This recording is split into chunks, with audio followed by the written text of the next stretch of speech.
अंदर में आता, अरब तक महदूद होकर रह जाता। तो मेरे कायद की आइडियोलॉजी ये है कि पूरे हिंदुस्तान के अंदर ज्यादा से ज्यादा कायद पैदा किए जाए और वो कायद हो जो बेबाक होकर हाकिम वक्त से अपनी बात कह सके, हाकिम वक्त से सवालात को पूछ सके।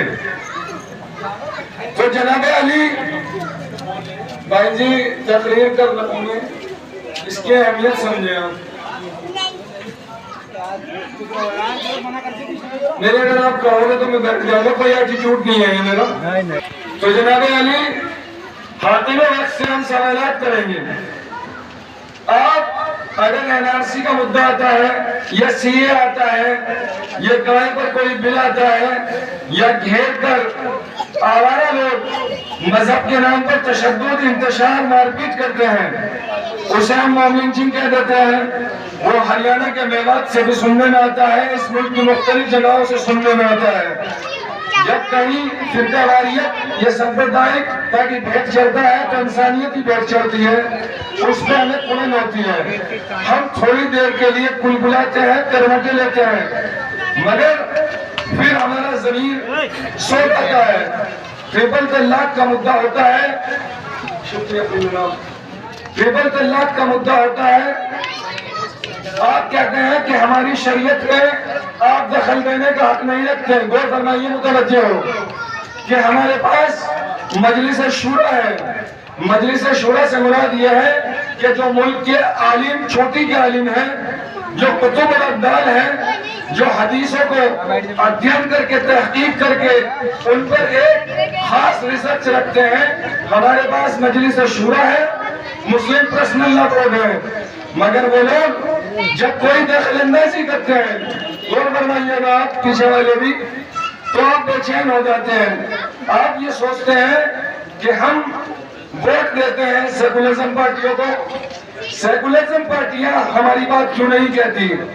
अब जैसे ही कोई कायद हमारे बीच के दरमियान से उठकर खड़ा होता है तो उन्हीं सेकुलरिज्म पार्टियों में जो मुस्लिम नुमाइंदे हैं हमारे बीच में आकर ये शोर मचाते हैं कि ये आरएसएस और भगवादारी और बीजेपी का एजेंट है। एक बात बताइएगा, बीजेपी के एजेंट होने की आप पर मोहर लगा दी जाती है।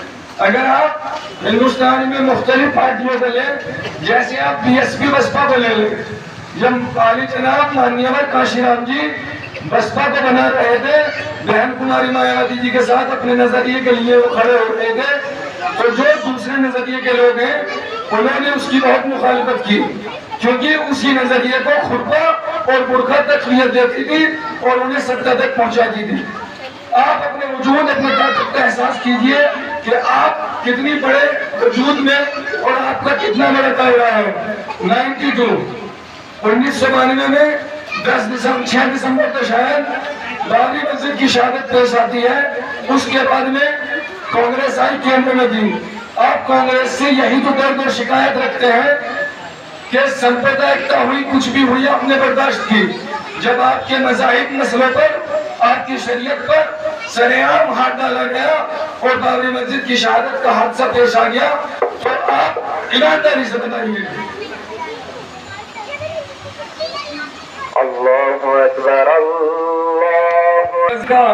शहादत पेश आती है तो आप एक तहैया, एक अज़्म और इरादा करते हैं कि कांग्रेस आई, इख्तिदार में नहीं आएगी।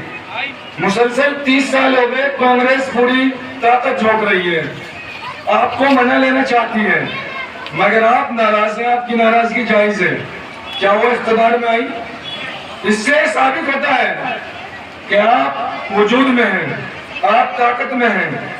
आप इस सूबे के अंदर, उत्तर प्रदेश के अंदर, जिसकी हुकूमत चाहे बनवा सकते हैं और जिसकी हुकूमत को चाहे गिरा सकते हैं, मगर सियासी पार्टियों का एक खेला होता है।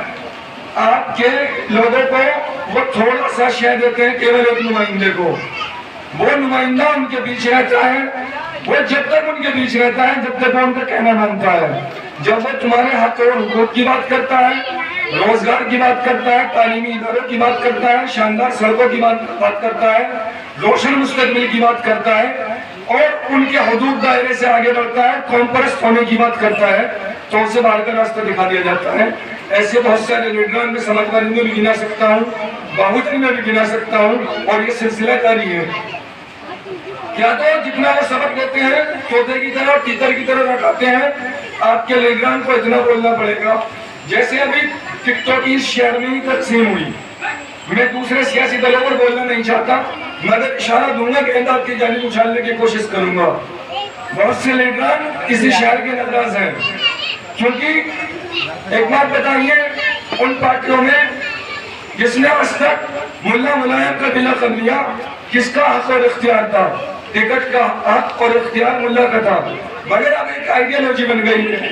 मुझे कहने में कोई शर्म नहीं आ रही, आरएसएस अपनी आइडियोलॉजी में सियासी तौर पर कामयाब है। आप कहोगे कि मैं मुस्लिम मंच से और इत्तेहादुल मुस्लिमीन के मंच से क्या कह रहा हूँ? मैं इसलिए कह रहा हूँ कि सब लोग अब ये दिखाना चाहते हैं, जो सियासी पार्टी है AIM को छोड़कर, कि किसी भी तरह से जो आरएसएस से मुतासिर हिंदू समाज है वो खुश हो जाए उन पार्टियों से कि वो उनके नजरिए और आइडियोलॉजी के तहत काम कर रहे हैं।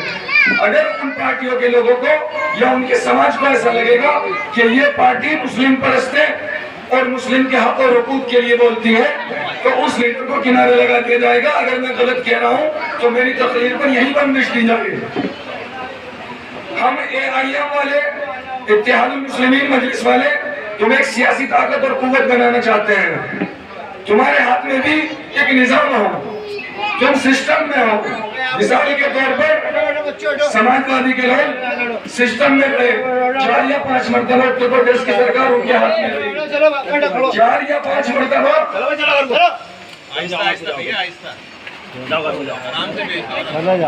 किसी की हुकूमत रही। आप जिस जिले में भी जाएंगे, बहुजन समाज के लोगों ने जब अपनी हुकूमत को कायम कराया, आप बात समझने की कोशिश करें भाई, शोर ना करें। आप समझ रहे मैं क्या कह रहा हूँ? IAS IPS अफसर, सैकड़ों हजारों दरोगा, कांस्टेबल, हर महकमे में उनके लोग मिलेंगे। आप वोट देते हैं, मैं उनके अंदर कह रहा हूँ इस बात को, आप वोट देते हैं, आपका जो परसेंटेज है पूरे हिंदुस्तान के अंदर 39 के 40%, कुछ लोग बताते हैं गैर आमदोशुमार गैर सरकारी आंकड़े, आप 47-47% नौकरियों में थे। आप अगर पूरे हिंदुस्तान का आप जायजा लेते हैं, 1 से 1.5%, रंगनाथन मिश्रा की रिपोर्ट और सच्चर कमेटी की रिपोर्ट ये बताती है कि 1 से 1.5% है। तो जो लोग ये कहते हैं मुसलमानों के खैर खुआ है, मुसलमानों की बात करते हैं, मुसलमानों का तहफ़्फ़ुज़ करते हैं, वो किस चीज से डराते हैं? वो केवल आपको भयभीत रखना चाहते हैं, खौफजदा रखना चाहते हैं। आप उन्हें अपने अपने दिलों पर हाथ रख के बताइए, इस लिहाज से जो वोट देते हैं, वो आपको कहते हैं कि जब हमारी सरकार आएगी तो शहर में अमन रहेगा। मैं इसी माइक के जरिए माध्यम से कहता हूँ, मुसलमान एक अमन परस्त दंगा ही नहीं है, मुसलमान फसादी नहीं है, मुसलमान सांप्रदायिक दंगा में यकीन नहीं रखता है, मुसलमान शांति और अमन में यकीन रखता है। मगर वो पार्टी तुम्हारे जहन में यह हवा बनाती है कि फला पार्टी आएगी तुम्हें खा लेगी, और आप हमें बिना पूछे, बिना समझे, बिना कुछ मांगे, क्या बिना कुछ मांगे आप हमें वोट देते रहिए और सिर्फ खामोश रहिए। जितना हम तुम्हारी झोली में एक फकीर की तरह फेंकेंगे तो मुझसे खाकर एहसान के साथ खा लेना।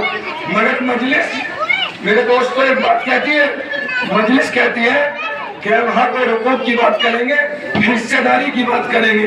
अगर कोई बिल संसद भवन में, विधानसभा लोकसभा में पास होगा तो हम खड़े होकर, अगर हमारे नुमाइंदे होंगे तो स्पीकर के, जहाँ स्पीकर बैठता है लोकसभा में और विधानसभा में, उसके नीचे जाकर एहतजाज करेंगे और यह कहेंगे कि मुसलमानों की शिक्षा, रोजगार, मुसलमानों की तंदुरुस्ती, समझ रहे हैं आप, हेल्थ के लिए, इंश्योरेंस ली, आपने मुस्लिम मुआशरे के लिए, अल्पसंख्यकों के लिए, अक़लियतों के लिए क्या दिया है?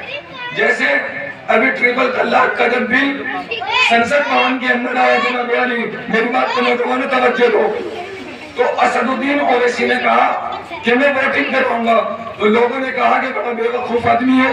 मेरे बैरिस्टर को कहा, असदुद्दीन ओवैसी को, अरे भाई ये एक सांसद है, वोटिंग क्यों कराना चाहता है? असदुद्दीन ओवैसी साहब की उसमें हिकमत अमली थी और मुसलमानों को सीधे तौर पर मैसेज देना चाहते थे। वे वोटिंग इसलिए कराना चाहते थे कि जो सेकुलरिज्म का मखौटा ओढ़कर आज तक तुमसे वोट लेते हुए आए हैं, आपको अपना हमदर्द बताते हुए आए हैं। जब वहां संसद भवन में वोटिंग हुआ, क्या तो बहुत सारी सियासी पार्टी जो आपके वोट से सरकार बनाती है, संसद में एमएलए बनते हैं, क्या तो वो वॉकआउट कर गए, वोट डालने ही नहीं आए। अगर वो वहां थे तो उन्होंने असदुद्दीन ओवैसी के हक में वोट नहीं दिया। तो आप मेरी बात को समझने की कोशिश कीजिए।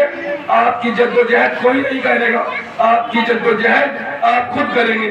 AIM वाले ये यहाँ पर चुनाव लड़ रहे हैं वार्ड का, आपके शहर के अंदर। आप यूं क्यों सोच रहे हैं कि अगर हमारा वोट डिवाइड हो गया और फला हार जाएगा, फला नहीं जीतने का?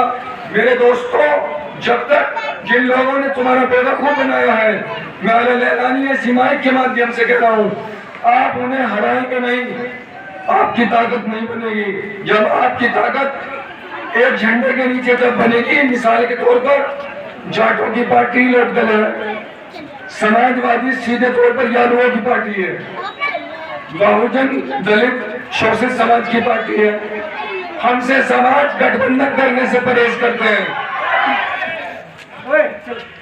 रुक जाओ।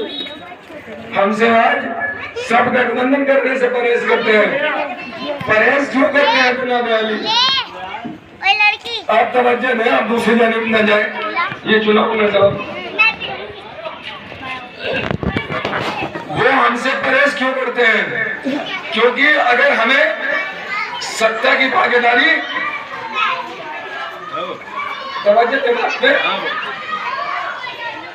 AIM वालों ने बहुत मतलब कोशिश की कि हमारा गठबंधन सियासी पार्टियों से हो जाए, मगर वो आखिरी वक्त पर बहुत जोर से सुनने की बात है, हमें धोखा देकर और हमें तना छोड़कर गठबंधन को तोड़कर भाग गए।